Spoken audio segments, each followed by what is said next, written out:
ጌታ የተባረከ ይሁን። እንደገና ሌላ ጊዜ ሌላ እድልን የሰጠን እግዚአብሔር ይባረክ። ያክል ከባድ እንደሆነ በዚህ ዘመን ወጥቶ መግባት የምናውቀው ነው። ስለዚህ መጽሐፍ እንደሚናገር ኤርሚያስ በሰቆቃ ውስጥ እንዳለ ያልጠፋ ነው ከእግዚአብሔር ምሕረት የተነሳ ነው፣ ርኅራኄው አያልቅምና የሚለው ልክ እንደሌላው ፍጥረታዊ ሰው ዝም ብሎ በመውጣትና በመግባት ውስጥ ለማያመሰግኑም ለሚያመሰግኑም ብሎ እግዚአብሔር እንዳለው በቃሉ እንደሱ አይደለም። እኛ ገብቶን አውቀን አንቀላፋው ነቃው እግዚአብሔር ደግፎኛል የሚል አንደርስታንዲንግ ይዘን የምንወጣና የምንገባለን። ስለዚህ ጌታን እጅግ አድርገን እናመሰግናለን።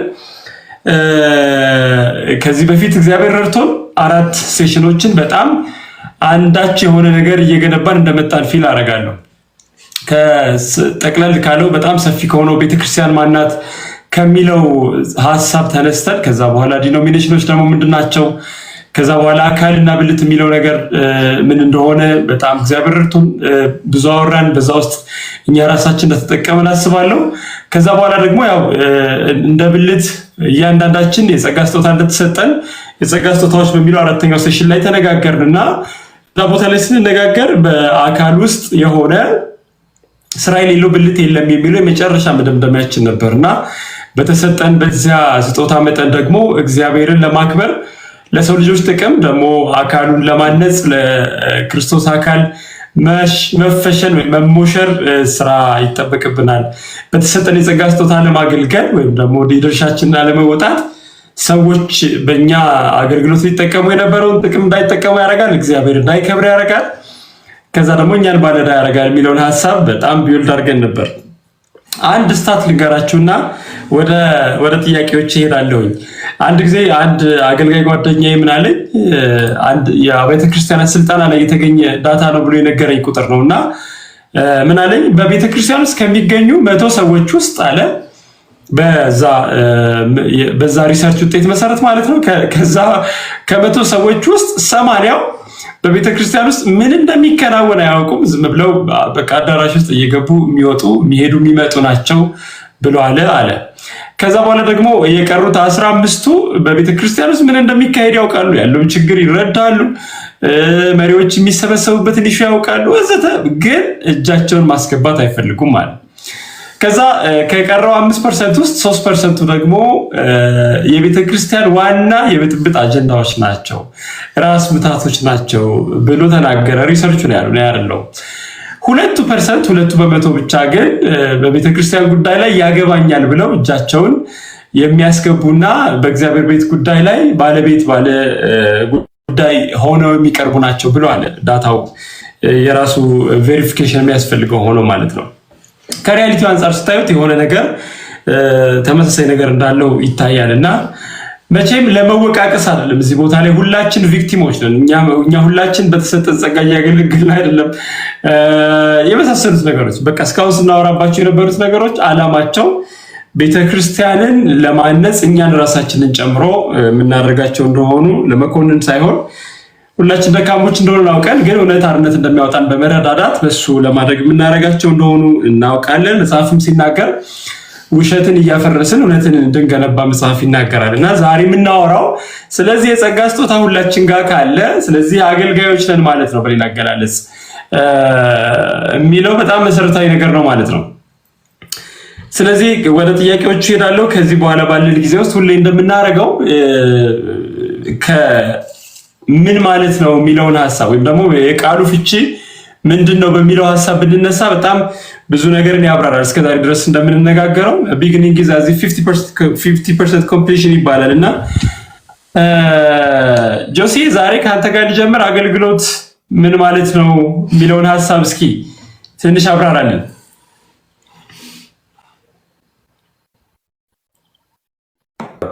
ሰላም ነው ወይ?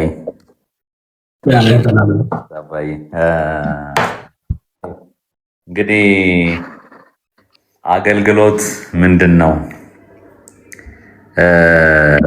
እኛ የአዲስ ኪዳን ሰዎች እንደመሆናችን መጠን አገልግሎትን የምንረዳበት አንግል የተለየ መሆን አለበት። አገልግሎት እንግዲህ በእኛ በተለመደው የቃል ፍች በግዕዝ ዲያቆን ተብሎ እንትን የሚለው ወይም በቀጥታ ከግሪኩ ደግሞ ዲያኮኒያ ብሎ ከመጣው ቃል ነው ስር መሰረቱ ይላልና ቀጥታ የግሪኩን ሲፈቱት ምንድነው የሚሉት? ከግሪክ ፍቺ ላይ የሚገኘው ትርጉሙ ሌሎችን መርዳት፣ ማገልገል ወይም ፍላጎታቸውን ማሟላት ነው ብለው ይሉታልና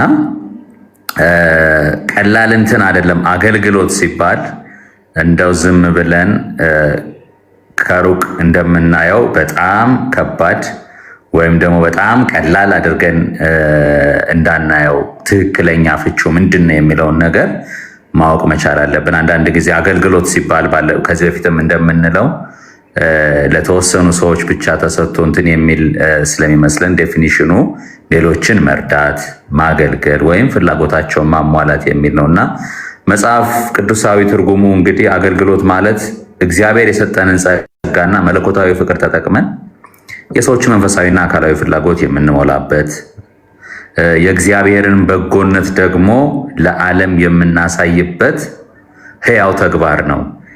ይሄ ሕያው ተግባር ነው የሚለው ነገር በጣም ደስ አለኝ ሳነበው። ምክንያቱም ደረቅ ተግባር አለ እንደ ታዲያ ብዬ እንድፈትሽ አደረገኝ። አገልግሎት ሕያው ተግባር ነው። መቆረስን ይፈልጋል፣ መስጠትን ይፈልጋል፣ ጊዜን መስጠትን፣ ራስን መስጠትን ይፈልጋል እና ሕያው ነው ሲል ለምሳሌ ሕያው ያልሆነ አገልግሎት ብትል አንድ ሰው ወድቆ አይዞ ተነሳ፣ እንደምንም ብለህ ተነሳ፣ ጥረህ ተነሳ ብትለው ሳትደጋግፈው ያ ደረቅ ያለ አገልግሎት ነው የሚባለው።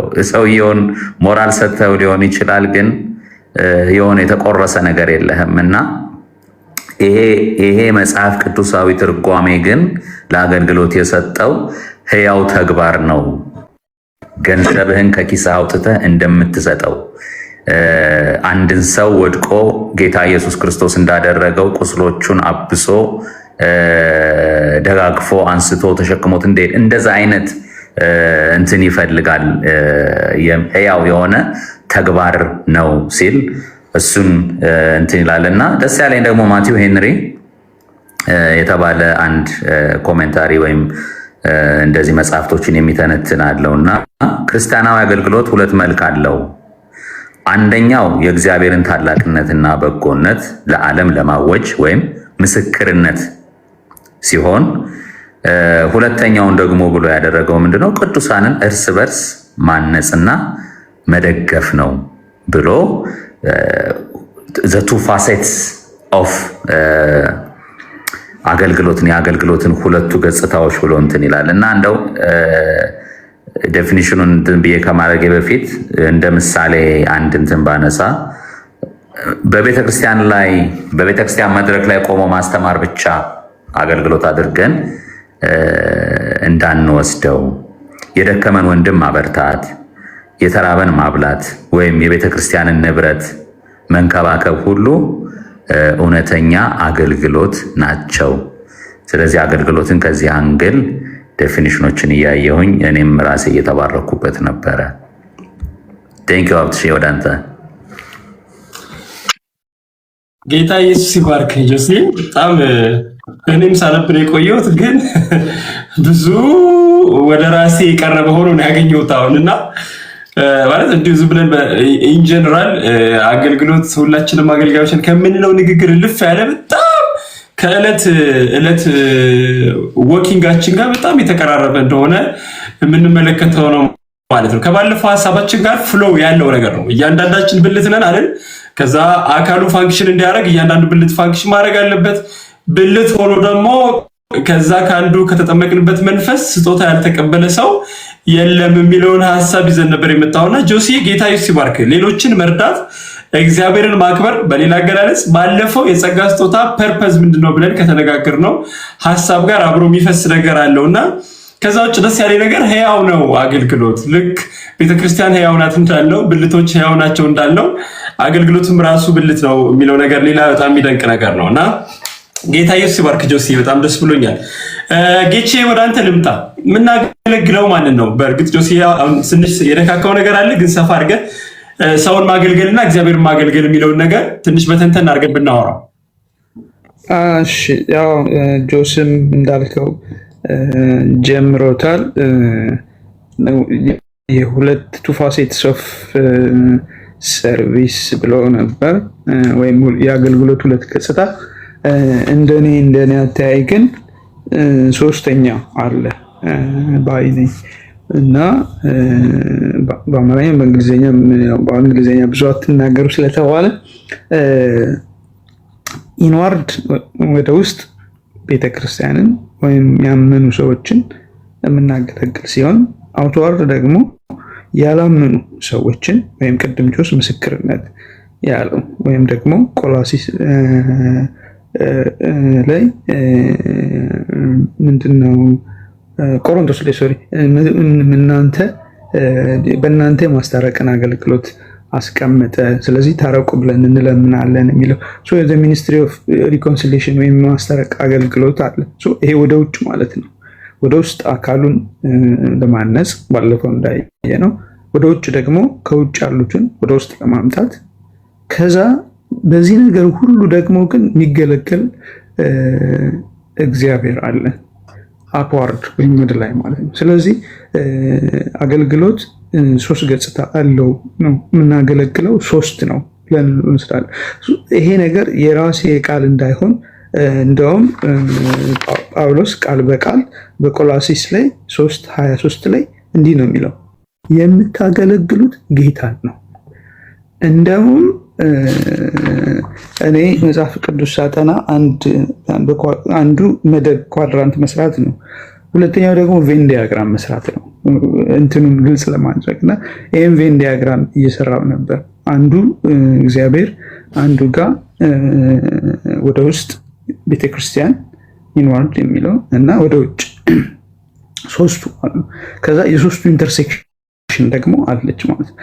በመጽሐፍ ቅዱስ የሚለን ሶስቱ ኢንተርሴክት ያድርጉ ነው የሚለን እና ለምን አሁን ምንድነው አሁን ለምሳሌ ቸርችን ብቻ ብናገለግል ወይም ቤተክርስቲያን ብቻ ብናገለግል ቢሆን ከኮሚኒቲ ስራ የተለየ አይሆንም። ባይዘው በቃ ከውስጥ የቀረ እዛው ተደፍኖ የቀረ ነው የሚሆነው። በአንጻሩ ደግሞ ወደ ውጭ ብቻ ቢሄድ ምን ይሆናል? ከሂውማኒታሪያን ኦርጋናይዜሽን ወይም ምንድነው ከሰብአዊ እርዳታ ድርጅት የተለየ አይሆንም። አይ እግዚአብሔርን ብቻ ነው የምናገለግል ብንል ደግሞ ሃይማኖታዊ ብቻ ነው የሚሆነው።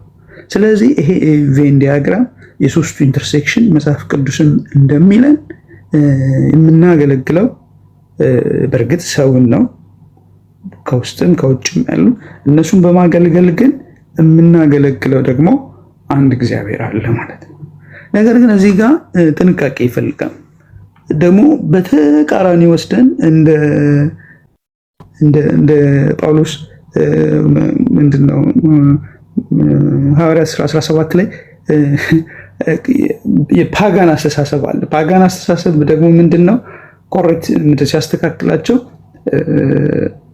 እነዛ የፓጋን ምንድነው የማያምኑ ጣዖታት የሚያምኑት ምንድነው አገልግሎታቸው ለእግዚአብሔር አስፈላጊ እንደሆነና የነሱ ምንድነው እግዚአብሔር አልኩ የነሱ አምላክ በጣዖቱ በነሱ ስራ ላይ የተደገፈ እንደሆነ አድርገው ስለሚወስዱ ሲያስተካክላቸው እግዚአብሔር እንደናንተ እንደምታስቡት በሰው አይገለገልም የሚል ነው። እርማትና ማረቅና አውድ ይሰጣቸዋል። ነገር ግን ሁለቱን ኤክስትሪም ደግሞ አቮይድ ማድረግ አለ። አንዳችን እንደሚጎለው እያገለገልነው እንዳይመስል አንድ በተቃራኒው ደግሞ እግዚአብሔር የማይገለገል እንዳይመስል ሁለቱ ጽንፎች ሳይኖሩ የምናገለግለው እግዚአብሔር ነው። ስለዚህ አንድ ጌታ አለን፣ አንድ ዓላማ አለን። ነገር ግን ሁለት አቅጣጫ አለ፣ ወደ ውስጥና ወደ ውጭ። እሱን ደግሞ በማገልገል ለአገልግሎቱ የጠራን ይህንን ነገር ስናሟላ ሳቲስፋይድ የሚረካ ወይም ደግሞ የዚህን አገልግሎት ተቀባይ ደግሞ አልቲሜት ይሄንን ኢንዶርስ ያደረገ ወይም ይሄንን ነገር ኮሚሽን ያደረገ ወይም ይሄንን ነገር አገልግሎቱ እንዲሰራ የሰጠ ደግሞ አንድ ባለቤት አለ ማለት ነው።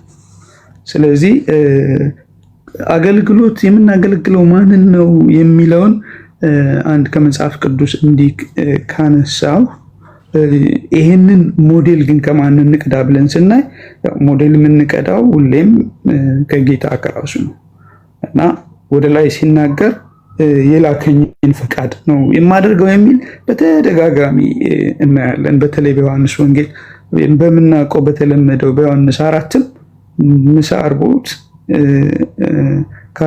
ከረጅም ጉዞ እንዲገዙም ደግሞ ልኳቸው፣ ነገር ግን ሌላ ምግብ ሲያገኝ ያኛውን እንደረሳው እናያለን። ስለዚህ የላከውን ፈቃድ ማድረግ አፕዋርድ የሚለው ወይ ወደ ላይ ማለት ነው። ከዛ ደግሞ ኢንዋርድ ደግሞ አለ። ኢንዋርድ ደግሞ ካየን ለ3 ዓመታት ደቀ መዛሙርትን ሲያስታጥቅ ሲያሰለጥን እና ራሱን ምሳሌ ሆኖ ቅድም እንዳልከው የሚቆረስ የት ወይም ደግሞ ላይቭ የሆነ ህያው የሆነ ነገር ሲያሳይ አይተዋል ማለት ነው። ኢንዋርድ ወደ ውስጥ ማለት ነው። ከዛ ደግሞ አውትዋርድ ደግሞ ነበረው። እንደውም ዘፌመስ ኤግዛምፕል አለ። 1 ሲደመር 99 ኖት ኢኳል ቱ 100 የሚባል በሰው አእምሮ የማይመስል በእኔ እይታ በእኔ አስተሳሰብ አንድ ከጠፋብኝ እኔ 99ም ትቼ አልሄድም ያለኝ 99 ይበቃኛል ነው እና እንደውም የሰው ልጅ የጠፉትን ሊፈልግ እና ሊያድን መጥቷል እንጂ የሚል አውትዋርድ ሚሽን ውጫዊ ደግሞ አለው ማለት ነው። ስለዚህ ይህንን ጠቅለል ስናደርገው የምናገለግለው ማን የሚለው ነገር ይህንን ይመስላል። ስለዚህ አገልግሎት ላይ ሁሌም 3 ወንፊቶች ይኖሩናል ማለት ነው። ስለዚህ የአንደኛው ወንፊት እግዚአብሔርን ያከብራል ወይ የሚለው ነው። አፕዋርድ ስላለው ማለት ነው፣ ወደ ላይ ያከብራል። አልቲሜትሊ እሱን ማያከብር ከሆነ ኢት ፌልስ ማለት ወድቋል ማለት ነው፣ ሁለቱንም ያልፍ።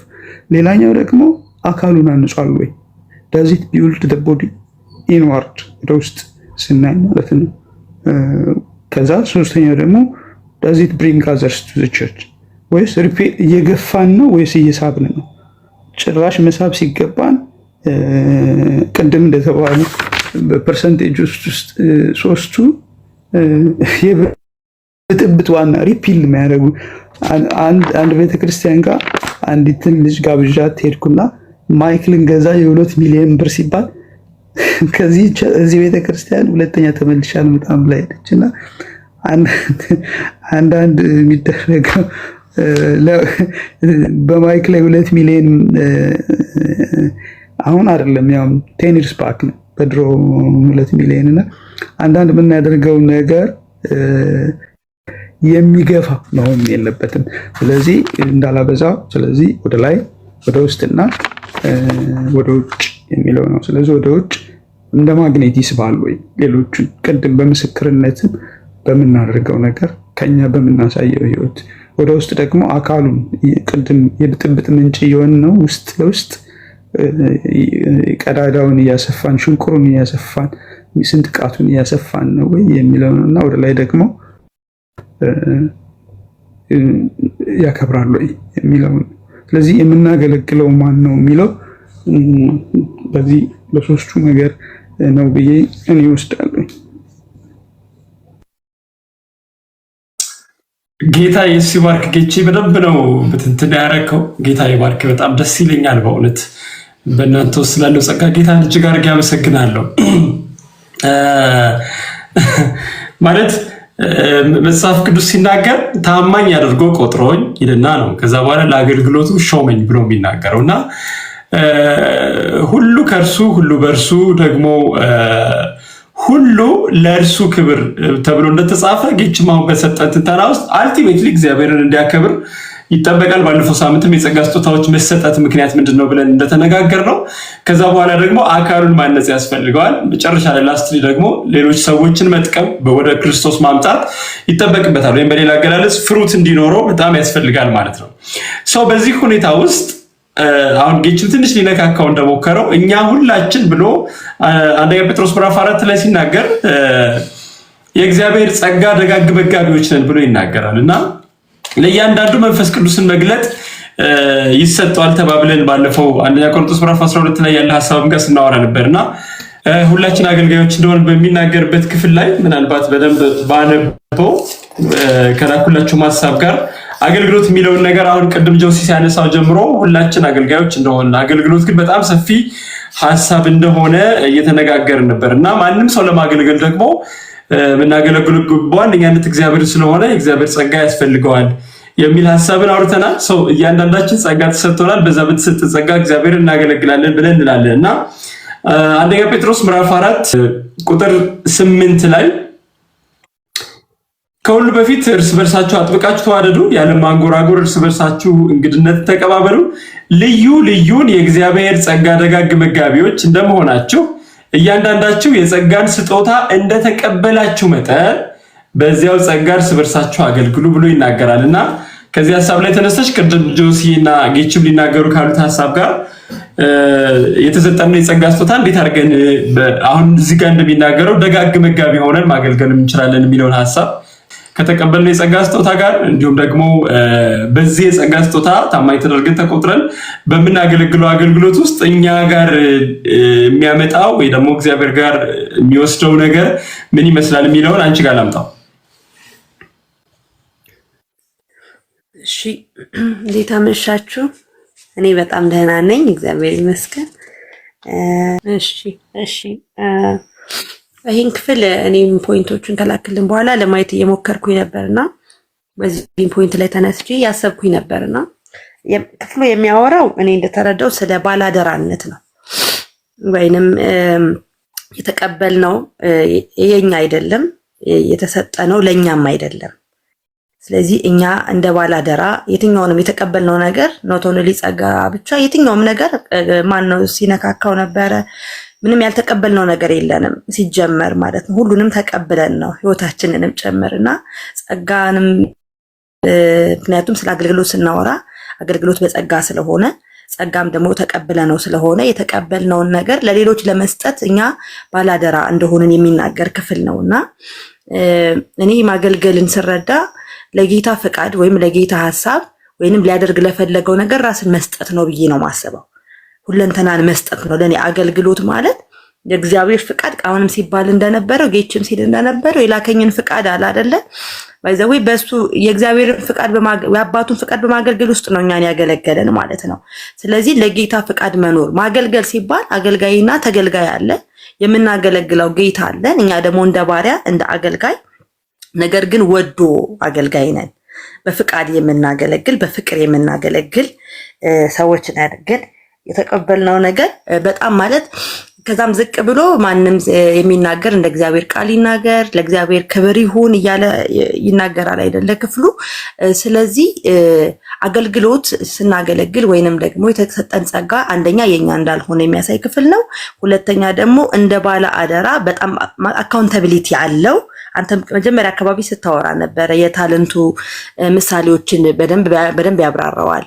አካውንታቢሊቲ በደንብ ያለው ስለሆነ እንደውም እኔ ይሄንን እያሰብኩኝ ቅድም የአንደኛ ሳሙኤል ምዕራፍ 15 ላይ ሳኦልን ሂጂ ያየሁ ነበርና እንዲሁም ደግሞ ዳዊትን ሁለቱን እያሰብኩ ነበር በውስጤ ማለት ነውና እንዴት ነው ታማኝነት ፌስፉል መሆን ነው። በቃ ለተሰጠን ጸጋ ፌስፉል ታማኝ በተሰጠን አገልግሎት ጸጋ መጠን ማገልገል ስንል ታማኝነትንም በደንብ እዚህ ጋር ማሰብ እንዳለብን ይሰማኛል። ባላደራ ማለት ታማኝ መሆን ነው። የተቀበልነውን በታማኝነት ጠብቆ መስጠት፣ ስንሰጥ ደግሞ የምንሰጥበትን መንገድ ኢቭን ኢንቴንሽናችን ሞቲቫችን ሁሉ በደንብ ቼክ የሚያደርግ ፖይንት ነው ብዬ ነው የማስበውና ሳኦል ያገኘውን እድል እናውቃለን። እግዚአብሔር ያን እድል ሰጠው። ነገር ግን ያገለገለው ራሱን እንጂ እግዚአብሔርን አልነበረም። በጣም መናገር የምፈልገው እዚህ ጋር እዛ ክፍል ሄደን በደንብ ማየት ስለምንችል ማለት ነው የእግዚአብሔርን ሐሳብ ሳይሆን እንደውም በቃ ሰዎቹን ስለፈራው ይሄንን አደረኩ የሚለው ቦታ በጣም እየገረመኝ ነበረ። ማን ነው እያገለገለ ነበር? አንድ ራሱን፣ ሁለተኛ ሰዎቹን እያገለገለ ነበረ። ኢቭን መጨረሻ ላይ ሲያወራው ለሳሙኤል ምንድነው ያለው? በህዝቡ ፊት ይሄ እንትን ክብሬ እንዳይዋረድብኝ ፕሊስ አይነት ነገር ነው የሚለውና ኢቭን ያቆመው መታሰቢያ የራሱን መታሰቢያ ነውና እንደው ስናገለግል የራሳችን እየመሰለን አንዳንዴ ራሳችን እናገለግላለን። የራሳችንን መታሰቢያ ጥለን ለማለፍ እንፈልጋለን። ደግሞ ሰዎችን እናገለግላለን፣ ሰዎችን ደስ ለማሰኘት።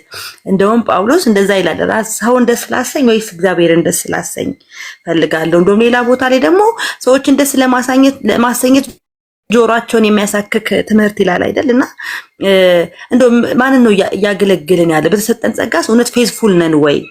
ኢቭን እኔ እዚህ ላይ አገልግሎት በራሱ አይድል ይሆናል ማለት ጣዖት ይሆናል። እና አሁን በጣም ማገልገል እንፈልጋለን ብዬ አስባለሁ፣ በተለይ እዚህ ያለን ሰዎች። እና እንደው በቃ ጌታ እንድታገለግሉ አልፈልግም ቢለን እንዴት ነው የምንሆነው?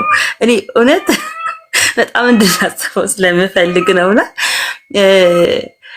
እኔ የሆነ መጽሐፍ እንደውም እዚህ ያለ ወንድማችን ሳሚ የሆነ መጽሐፍ ጋብዤው ነበር የሆነ ጊዜና በጣም ስለ አገልግሎት ያወራል።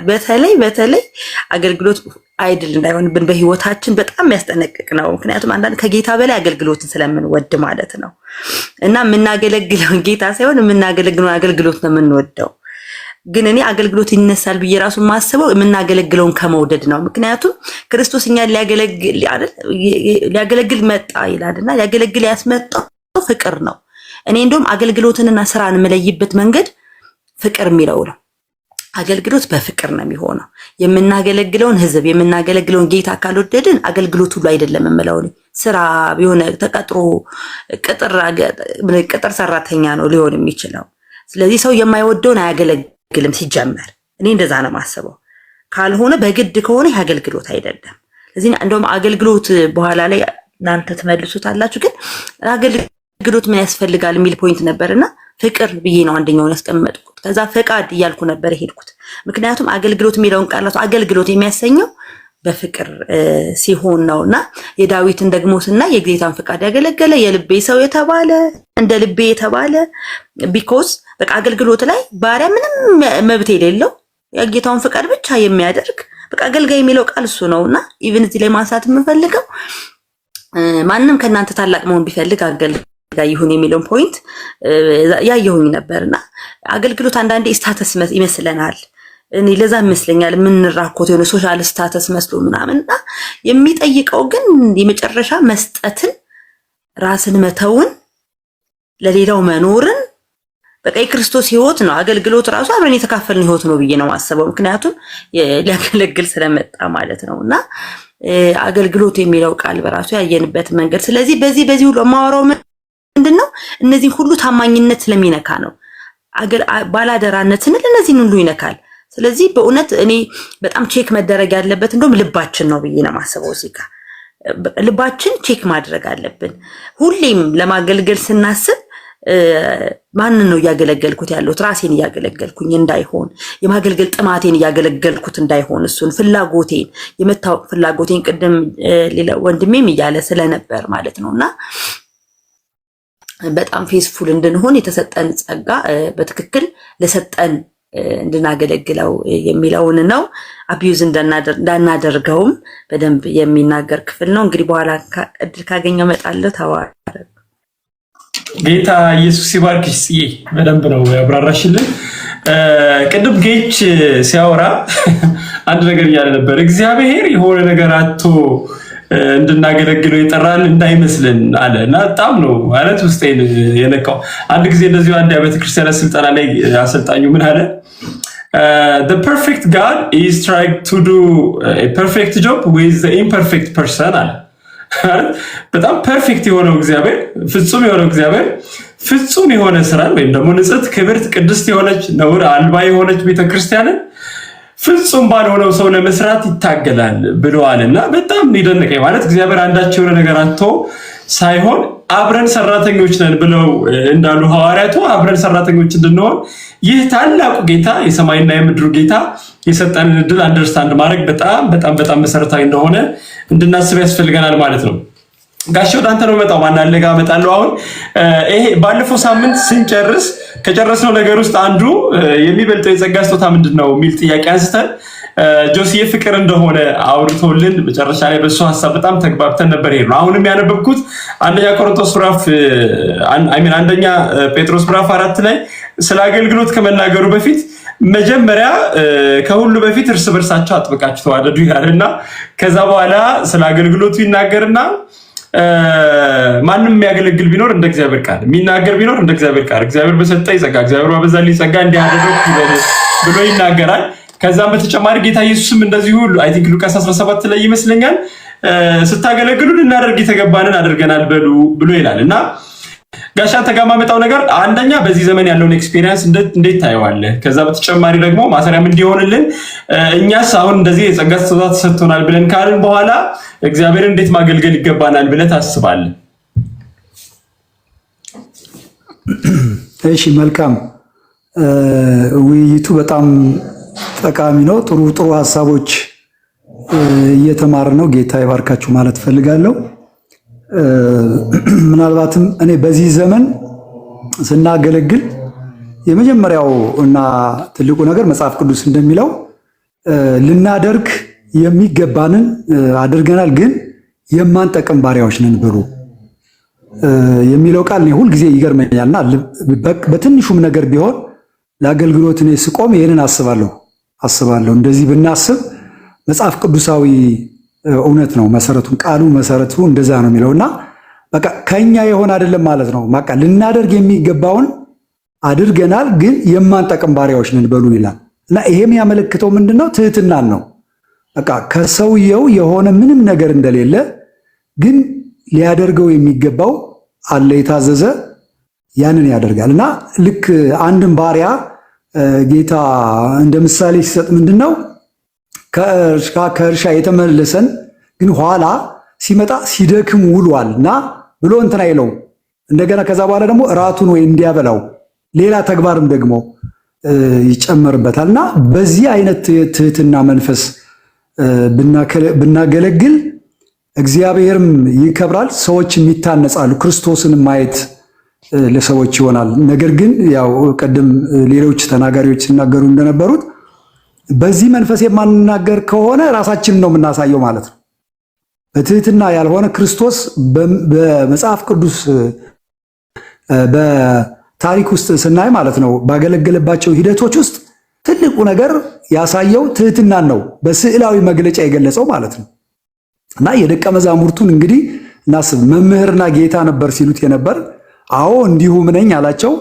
ግን እሱ መምህርና ጌታ ሆኖ ሳለ እግራቸውን አጠበ እና አገልግሎትን ብለን ስናስብ አንዱ ልክ መለኪያው በቃ ትህትና መሰረታዊ ነገር ነው። ትሁት የሆነ ሰው ራሱን አይደለም ያሳየው፣ ጌታን ነው የሚያሳየው። ባሪያ ጌታው እንዲታይ ነው የሚፈልገው፣ የላከው እንዲታይ ነው የሚፈልገውና ይሄ ነው እኔ ማለት የምፈልገው። ምናልባት አንድ ሐሳብ ከዚሁ ጋር አያይዤ ግን ብዙ ሰዓትም እንኳን ባላይ ያው ዛሬን እያሰብኩ ነበርና ጥቂት ደቂቃም ቢሆን እየጸለይኩት የሆነ ነገር እያሰብኩ ነበርና ሮሜ 12:1 ላይ እና 2 ላይ እንግዲህ ወንድሞች ሆይ ሁለንተናችሁን ሕያውና ቅዱስ መስዋዕት አድርጋችሁ ታቀርቡ ዘንድ በእግዚአብሔር ርኅራኄ እለምናችኋለሁ፣ እርሱም ለአእምሮ የሚመች አገልግሎታችሁ ነው ይላል እና ሕያው የሆነ ቅድም ወንድሜ ሲል እንደነበረው ቅዱስ የሆነ የተለየ አገልግሎት እንዲህ ነው ማለት ነው። ሚኒስተር የሚለውን ቃል ይተካዋልና አገልግሎት ሕያው የሆነ ነው፣ ቅዱስ የሆነ ነው። ያው ሆሪዞንታል ሰዎችን ነው የምናገለግለው፣ ቨርቲካል ደግሞ ወደ ጌታ ነው። ምናልባትም እኔ ሶስተኛ ራሳችንን ነው የምናገለግለው። በእርግጥም በትህትናና በእውነት የሆነ አገልግሎት ህይወታችንም እያደገ እየታነጸም ይሄዳል ማለት ነው። ምክንያቱም በእኛ ውስጥ ሆኖ የሚያገለግለው መንፈስ ቅዱስ ስለሆነ ማለት ነው፣ ጸጋው ስለሆነ ማለት ነው። እና ምናልባት ይህንን ነው ማለት የምፈልገው። ጌታ ይባርክ ጋሼ። በጣም መሰረታዊ ሀሳብ ነው። ማሰሪያ መሆን ያለበት ነገር በዚህ ዘመን ይሄ እንደሆነ እኔም በጣም አስባለሁ። ምክንያቱም ያለበለዚያ መጽሐፍ ቅዱሳችን የባለፈው ውይይታችን ላይም ስንነጋገር አድርገን ያስቀመጥነው ፍቅር የሚባለው ነገር አሁንም ጴጥሮስ ደግሞ እያሳሰበን ያለው ነገር ነው።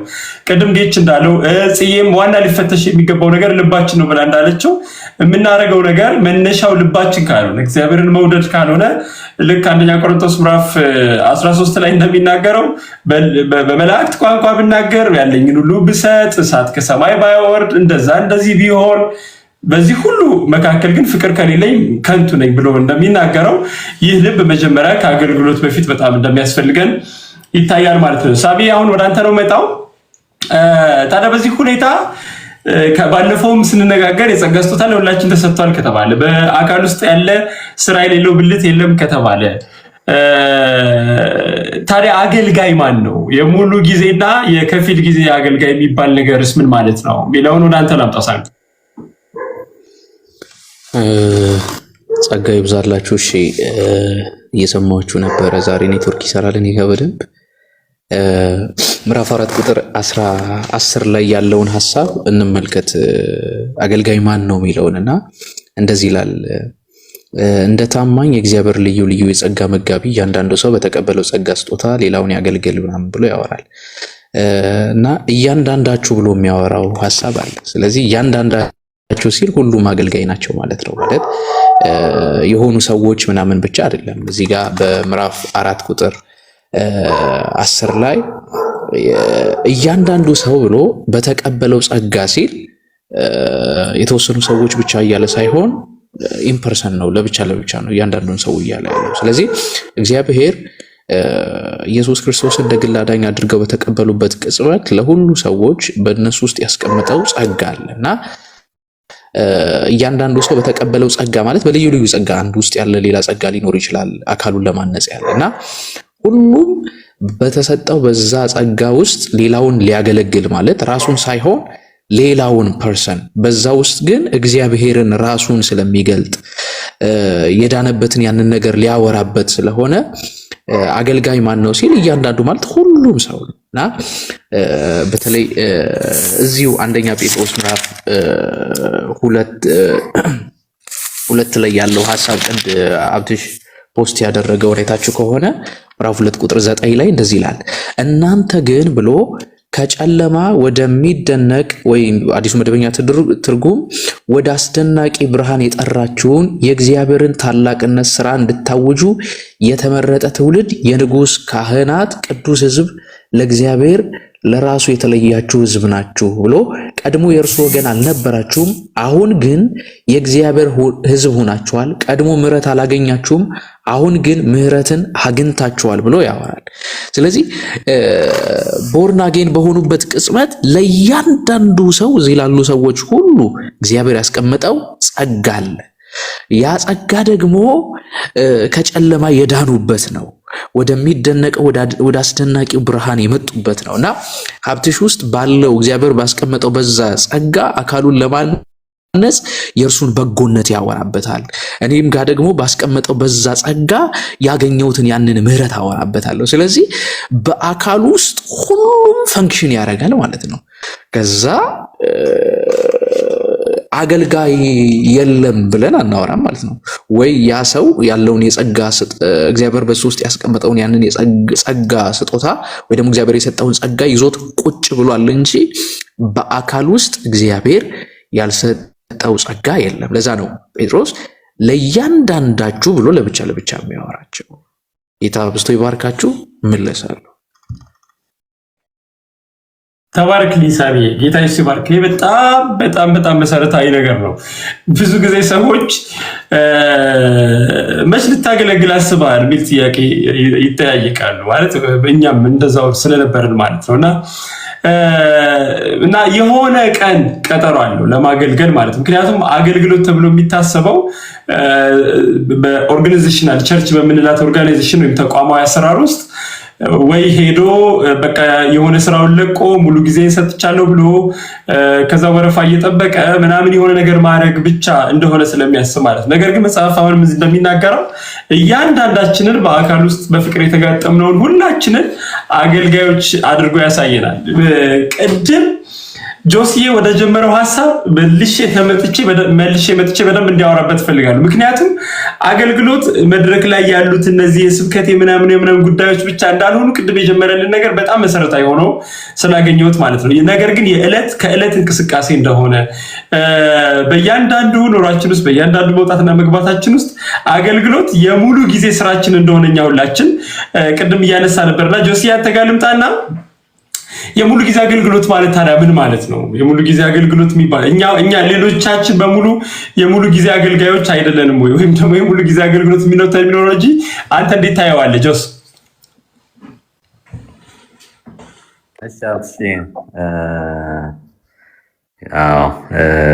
መሰረታዊ ጥያቄ ነውና የሙሉ ጊዜ አገልግሎት ብለን ብዙ ጊዜ የምንፈርጃቸው አሉ። በተለምዶ ልበለው ምክንያቱም ወደ ዋናው ትርጓሜ እንዲያመራን ብዙ ጊዜ ፉል ታይም ሚኒስተር ወይም የሙሉ ጊዜ አገልጋይ የምንላቸው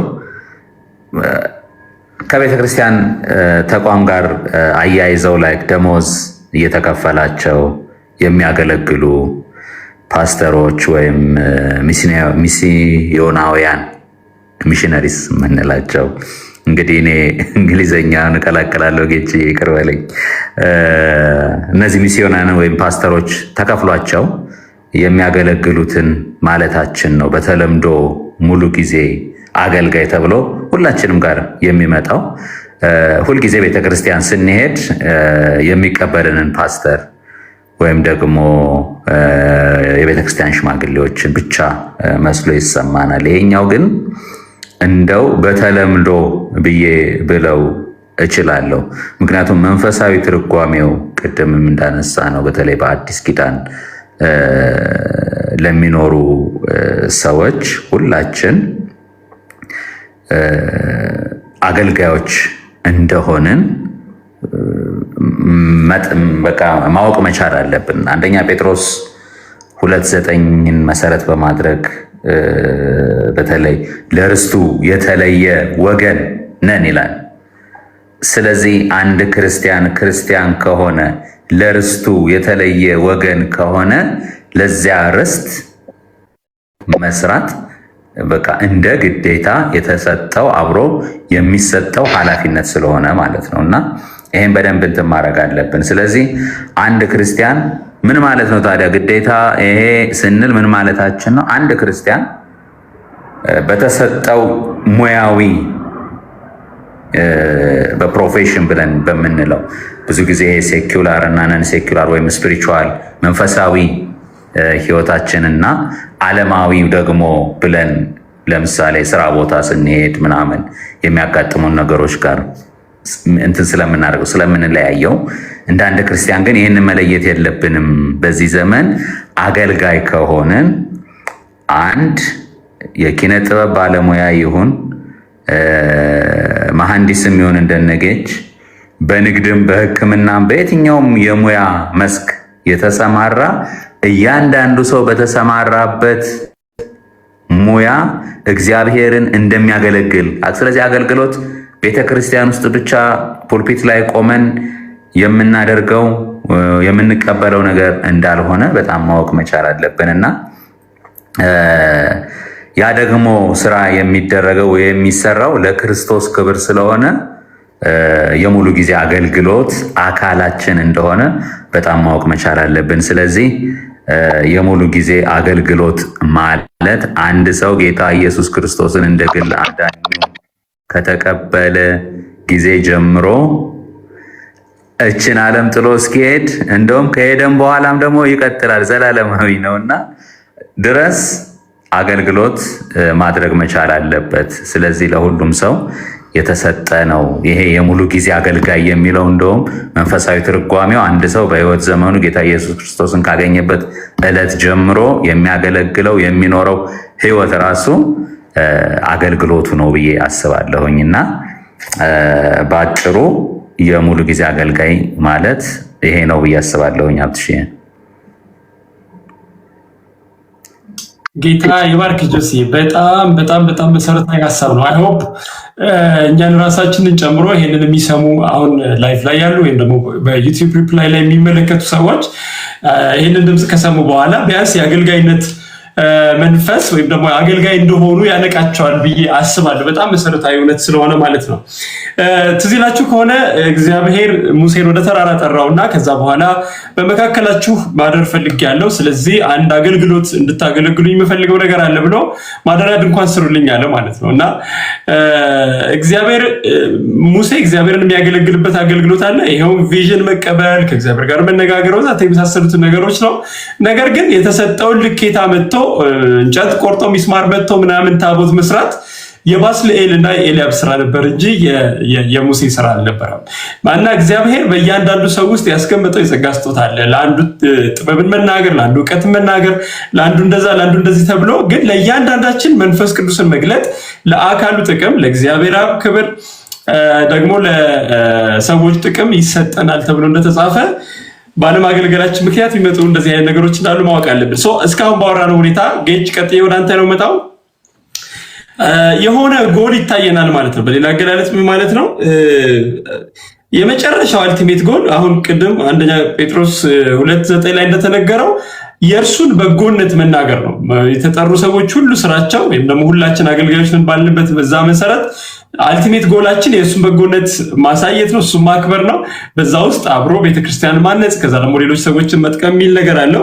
ስለዚህ ጎል አለው ማለት ነው። ከዛ በተጨማሪ የሚያስፈልጉ ለአገልግሎት የሚሆኑ የራሱ የእግዚአብሔር የሆኑ ሪሶርሶች ደግሞ እንደሚያስፈልጉን እዚሁ ላይ እየተመለከትን ነው። ስለዚህ ጌቼ ያንተ ጋር የማመጣው ነገር ምንድን ነው? ለአገልግሎት አንድ ሰው ምን ያስፈልገዋል? ወይም አሁን ሁላችንም አገልጋዮች ነን ብለን ብቻ አየር ላይ መልቀቅ ሳይሆን አንድ ሰው የሆነን ሰው ለማገልገል ከፍቅር ባለፈ ወይም ደግሞ በየትኛውም አይነት የጸጋ ስጦታ ውስጥ አገልግሎትን ለማገልገል ምን አይነት ፕሪኮንዲሽን፣ ምን አይነት ሁኔታ፣ ምን አይነት አንደርስታንዲንግ እንዲኖረው ይጠበቅበታል የሚለውን አንተ ጋር ላምጣው ጌቼ። እሺ ምናልባት ፕሮጀክት ላይ ሰርታችሁ የምታውቁ ከሆነ ጀነራል ስፔሲፊኬሽን እንለዋለን ወይም ጀነራል ኮንዲሽን፣ ከዛ ደግሞ ስፔሲፊክ ኮንዲሽን የሚባል አለኛ በስራችን እና በዚህ መጽሐፍ ቅዱስም ሳይሆን ለማገልገል የሚያስፈልጉ ነገሮች ምንድን ናቸው? ይህንን ግን በአንድ ጠቅለል ባለ እንትን ውስጥ ማስቀመጥ አለብን። ቅድም ጽነች መሰል ያልተሰጠን ነገር የለም። ትንሽ ቆሮንቶሳውያን አንዴ በጸጋ ስጦታ ሲንበሸበሹ ትንሽ ተብተው ነበር እና ጳውሎስ ጎል ነው የሚያስገባላቸው። ያልተሰጣችሁ ነገር ምን አለ? ከተሰጣችሁስ ምንድን ነው እንዳልተሰጣችሁ አክት የምታደርጉት ወይም በአሁኑ በዘመኑ ቋንቋ የምትተብቱት ይላል እና እንደውም እውነቱን ሀቆን ልንገራችሁ፣ መጠራታችሁን አስቡ። ከእናንተ እኮ ማለት በግሪኮ ሮማን ወርልድ አውትስማርት የሚያደርጉ ምንድነው ስማርት በጣም እጅግ ጠቢብ የሆኑ ሰዎች ነበሩ። እናንተ ግን እንደዛ አይደላችሁም ጋይስ ዌክ አፕ አይነት ነገር ይላል እና በአንድ ማዕቀፍ ውስጥ እናየው። ምንድነው የሚያስፈልገው ስንል የሆነ ትልቅ በርደን ተጭኖብን እንዳይደለ ማለት ነው። እና እንደውም አንድ ሰው ሲናገር ቃል በቃል whatever God calls for he will provide ይላል። ምንድነው እግዚአብሔር ለሚጠራው ነገር ሁሉ ሰጥቶ ነው። ኢቭን በዕለት ከዕለት ህይወት ስናይ እዚያውን ሀገር የምኖርበት ኢትዮጵያ ድሃ ነች። የዚህ ሀገር ኤምባሲ ሰራተኞች የሚኖሩት ግን በኢትዮጵያ ስታንዳርድ አይደለም፣ በኢትዮጵያ ደረጃ አይደለም፣ በዚህ ሀገር ደረጃ ነው የሚኖሩት። የዚህ ሀገር መንግስት ማለት የዚህ ምድራዊ መንግስት እንኳን አሜሪካም ስትልክ አምባሳደር የሚኖረው በአሜሪካ ስታንዳርድ ነው፣ በኢትዮጵያ ስታንዳርድ አይደለም። ስለዚህ የምድራዊ መንግስት እንኳን ለጠራው ፕሮቫይድ አድርጎ፣ ስለዚህ እግዚአብሔር ሲጠራ ምንድነው ጸጋውንም አብሮ ኃይሉንም አብሮ ነው። አንደኛ ቆሮንቶስ 12 ላይ ያለው ጥሩ ነገር ነው። አንድ ጌታ አለ፣ አንድ መንፈስ አለ፣ አንድ አምላክ ደግሞ አለ ብሎ እዛ ውስጥ ጸጋን ኃይልንና ስጦታን ያስቀምጣል እና በዛ ማዕቀፍ ውስጥ ነው ምናየው። ስለዚህ ምን ያስፈልጋል ብለን ስንል እኔ 4 ነገር ይታየኛል። ጀነራል ወይም አጠቃላይ ሁሉም ክርስቲያን ያለው፣ ከዛ ስፔሲፊክ ልዩ ለዛ አገልግሎት የሚመጥን ለዛ አገልግሎት የሚያስፈልግ ከዛ ደግሞ የሚበልጠው ቅድምም በተደጋጋሚ ስትገልጸው ጺም ጆስም ሀብትሽም ስታነሳ ነበር። የሚበልጠው ደግሞ አለ። የሚበልጠው ስጦታ ደግሞ አለ። ግሬተስት ትልቁ ማለት ነው። ወይም ደግሞ አንደኛ ጴጥሮስ ላይም ስናጠና የንጉሥ ሕግና ሮያል ሎው የሚለውና ለክራይስት ሎው ደግሞ የሚለው በገላትያ የክርስቶስ ሕግና የንጉሥ ሕግ የሚለው ማለት ነው። ደግሞ ይሄ ፍቅር የሚባለው ግሬተስት። ከዛ ደግሞ አልቲሜት ሪኳየርመንት ነው። የመጨረሻው ደግሞ የሚፈለግብን ደግሞ ነገሮች አሉ። ስለዚህ እነዚህ 4 ነገሮች አሉና እንትን ስንመጣ አጠቃላይ ምንድን ነው ብለን ስንል ቅድም ጆስ ያነሳው ነበር። አንድ አማኝ ካመነበት ጀምሮ እስከ ዘላለም ድረስ እስከ እድሜው ፍጻሜ ሳይሆን እስከ ዘላለም እንዳለው። ስለዚህ መጀመሪያ በአጠቃላይ የምንለው ለሁሉም ክርስቲያኖች የሚሆን ነገር ያስፈልጋል። እሱ ምንድነው? እምነት። ለማገልገል መጀመሪያ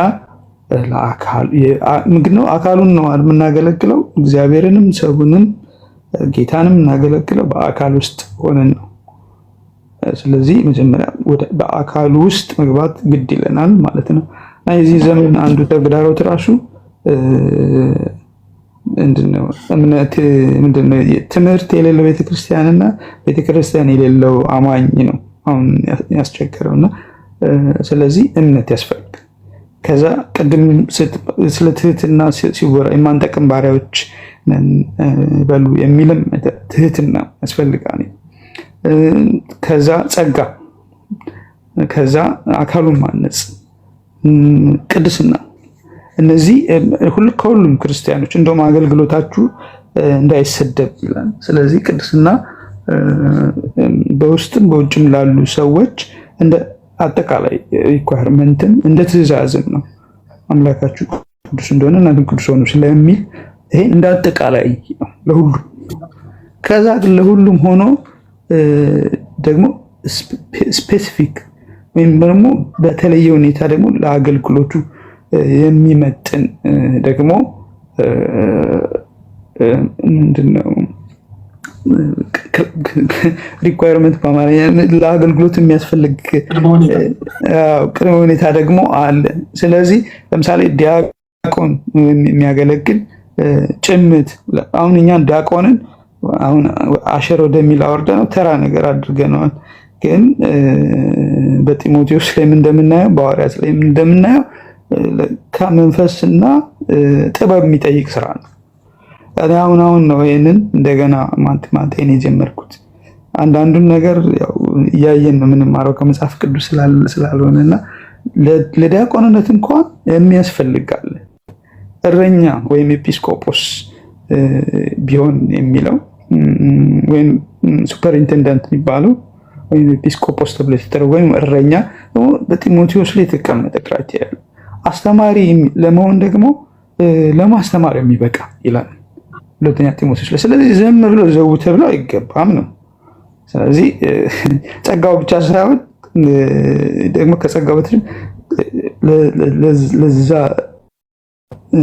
ለዛ አገልግሎት የሚያስፈልጉ ልዩ ቅድመ ሁኔታዎች ስፔሲፊክ ሪኳየርመንት ልዩ ቅድመ ሁኔታዎች ይኖራል።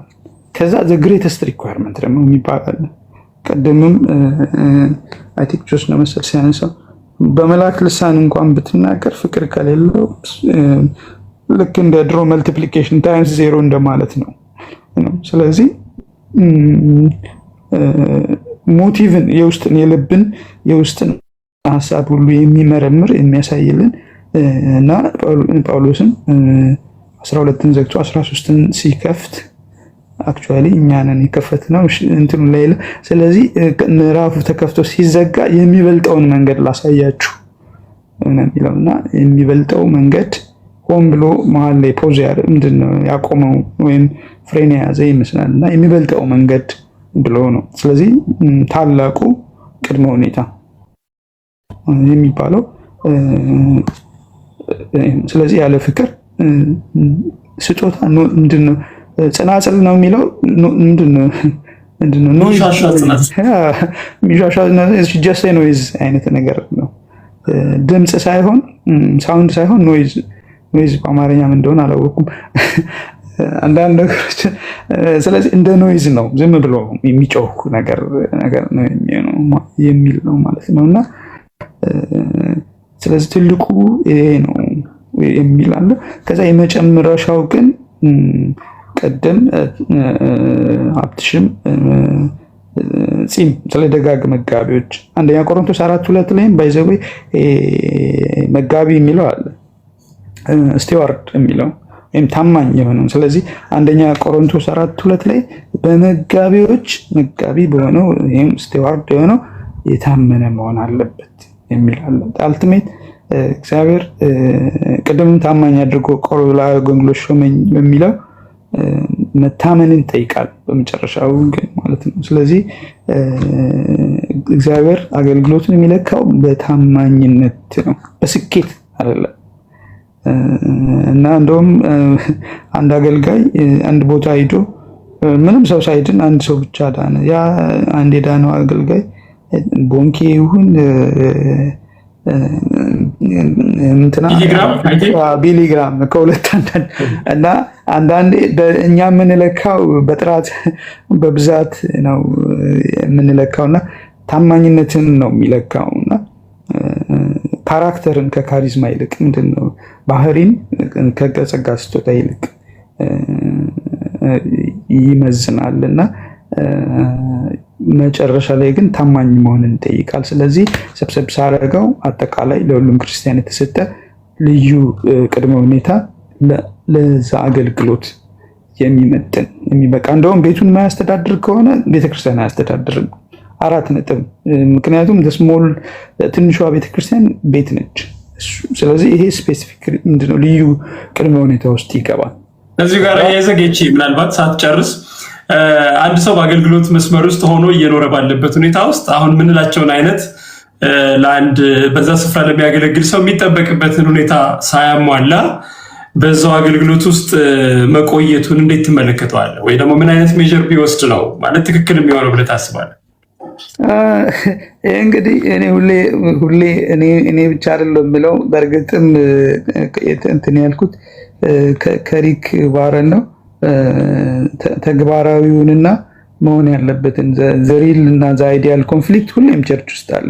አንደኛ ቆሮንቶስም ስናየው እየሆነ ባለውና መሆን ባለበት ያለ ግጭት ነው። ስለዚህ ይሄ አሁን ያወራሁት መሆን ያለበት ነው እንጂ የማስተማር እንትናችን ሳይኖር ሁሉ አስተምረን እናቅ ይሆናል። አንዳንዱን ነገር እንደ ብስክሌት እየነዳን ነው እና ይሄ መሆን ያለበት ነው እንደ እግዚአብሔር ቃል ወይም አይዲያል መሆን ያለበት ነው። እየሆነ ያለው ግን ፍቅር ሳይኖረን እናገለግላለን፣ ታማኝ ሳንሆን እናገለግላለን። ስለዚህ እያስተካከልን እርስ በርስ አካሉን እየተናነጽን ጆስ ሚለው አለ በቤተክርስቲያን ውስጥ አንተም ምንድነው አንቺም ቸብቻ ይታባሽ የተባባልም ነው የሚለው እንትን አለው እና እሱ እውነታው ነው። ስለዚህ የትም ጋር ስንመጣ አይጠፋም። ስለዚህ እሱን እንደ ቆሮንቶስ የተበላሸውን ማስተካከል ይሻላል እንዲሁ ዝም ብሎ ከመቀመጥ የሚሻለው እየሰራን የተበላሸውን አይ በዚህ መንገድ ይስተካከል የተባባልን ቅድም ያልከው ነው። እንግዲህ the perfect God doing perfect work with imperfect man እና ባለፈውም እንዳነሳሁት ከቤተ ክርስቲያን ቤክረት መቀበዝበዝ ያቆመኝ አንድ ስብከት ላይ አንድ ቃል ነው። ፐርፌክት ቤተክርስቲያን የለም፣ ፍጹም የሆነ ቤተክርስቲያን የለም። ፍጹም የሆነ ቤተክርስቲያን ቢኖር እንኳ የመላእክት ማለት ነው። እኔ ሲሄድ ኢምፐርፌክት ይሆናል እኔ ማለት ነው። ሌላውን ሰው እንተው እና የለም እንደሱ። ስለዚህ እሱን ማስተካከል ነው የሚል ነው የኔ እንትን ያለው እንጂ ይሄንን ቼክ በዚህ ምንድነው ቅድመ ሁኔታ ውስጥ ማጣራት ከጀመረ ለሰው አይደለም ባይዘው ይሄ እኔ ለራሴ ነው ይሄን መውሰድ ያለብኝ ለራሴ ማለት ነው። ለሰው ከሆነ ምንድነው ህግን የሚያደርግ ሳይሆን ህግን የሚፈርድ ሰው ነው ማለት አንደኛ ምንድነው ያዕቆብ ላይ እንደያጠና ነው እንዳለው ማለት ነው። ስለዚህ እኔ ጌታን ሳገለግል ግን አጠቃላይ በጌታ ነኛለሁ ወይ አማይ በቅድስና የተመላለስኩ ነው ወይ ትህትናዬስ ምንድነው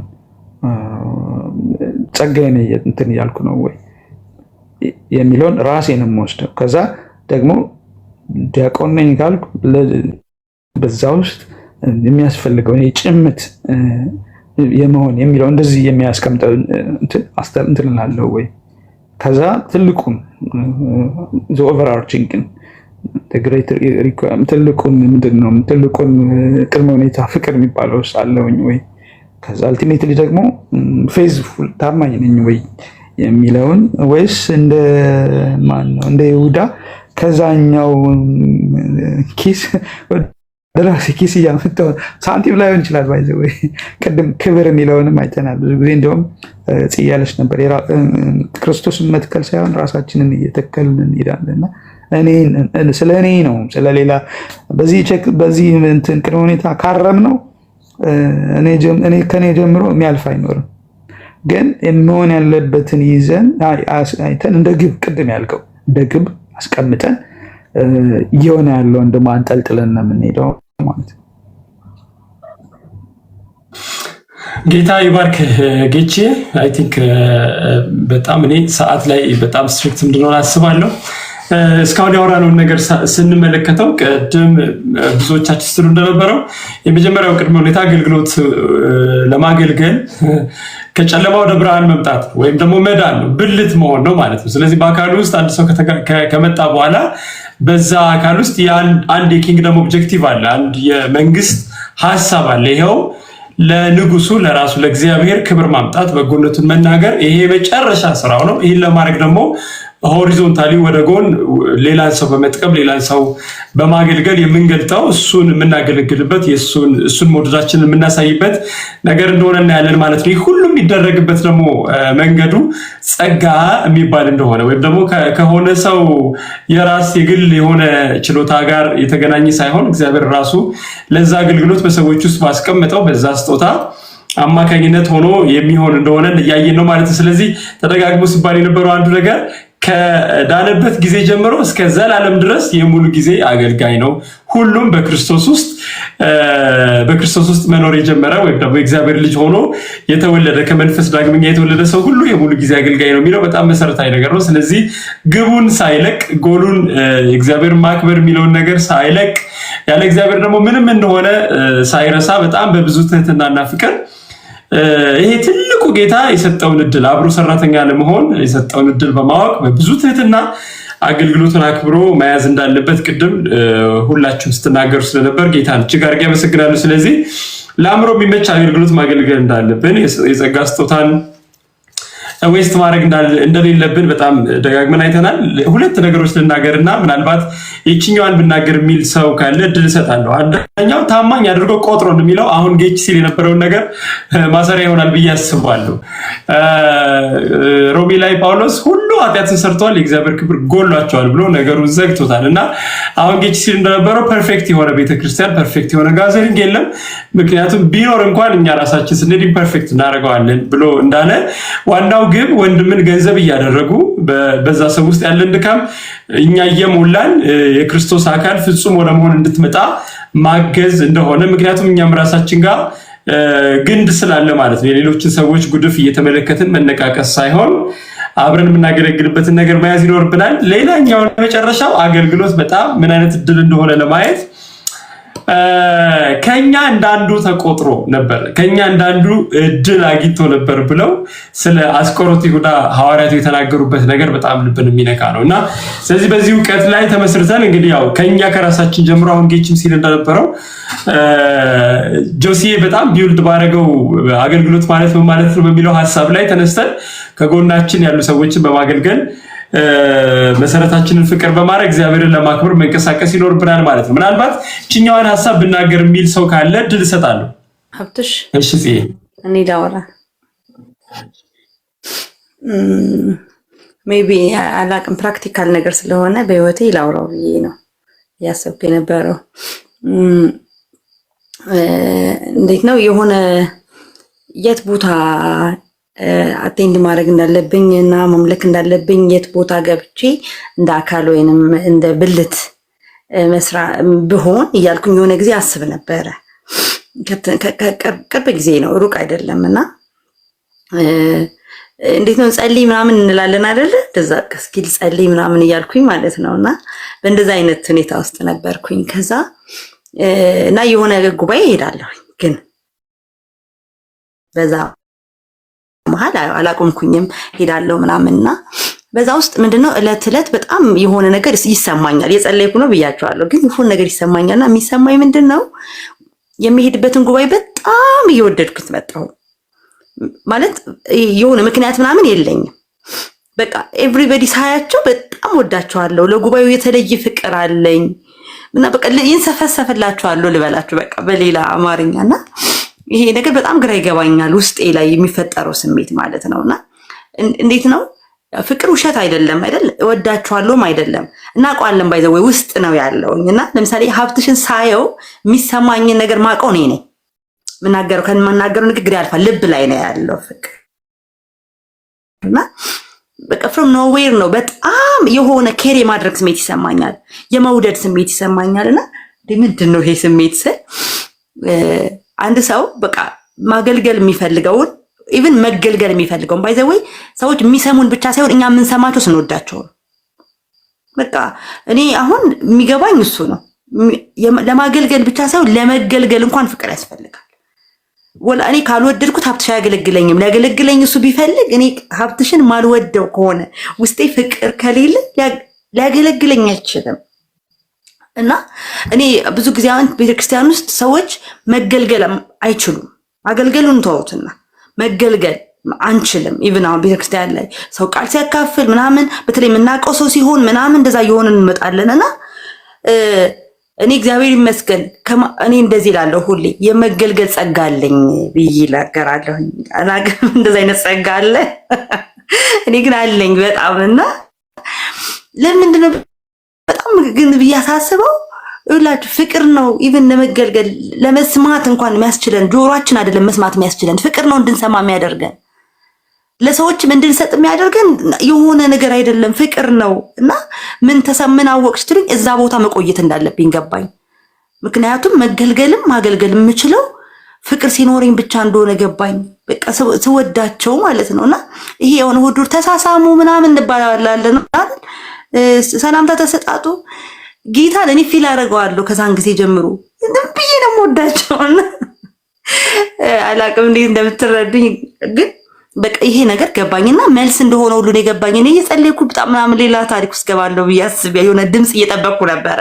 በቃ እዚህ ቆይ ሂጂ ምናምን የሚለኝ ግን ጌታ በዚህ መልኩ ተናገረኝና በቃ ስለ አገልግሎት ሲወራ የመጀመሪያ ፍቅር የሚለው ሰው የማያገለግለውን ሰው ማንነው የማይወደውን ሰው አያገለግልም።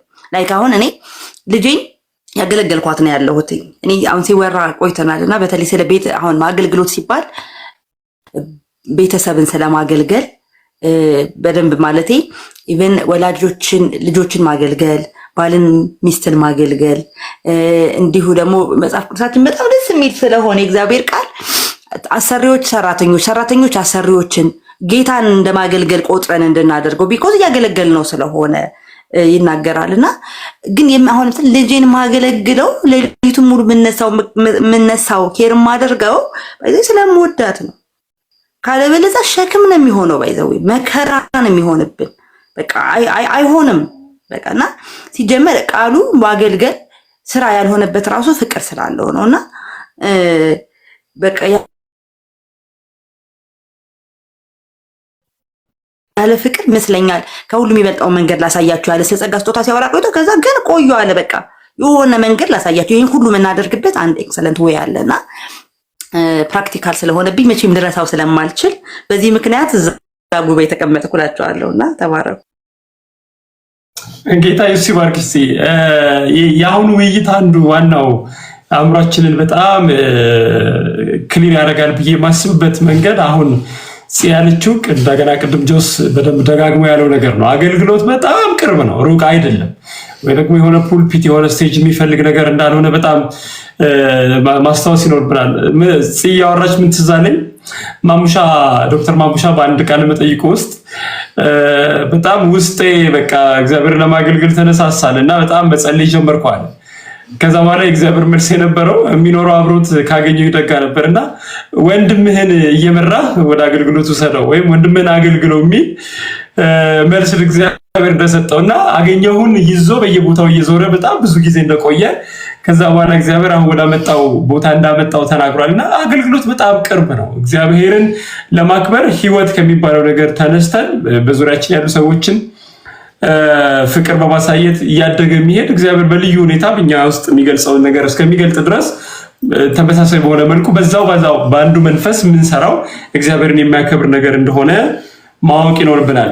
ማዘን ጌታ ኢየሱስ ሁል ጊዜ ከአገልግሎት በፊት አዘነላቸውና ይላል ማለት እረኛ እንደሌላቸው በጎች ተበትነው አይቶ አዘነላቸውና እንዲህ ብለው ሲመጡ አዘነላቸውና አሰናብታቸው ሲሉት አዝንላቸዋለሁ እያለ የሚመልስበት ቦታ ርኅራኄ አንድ ሰው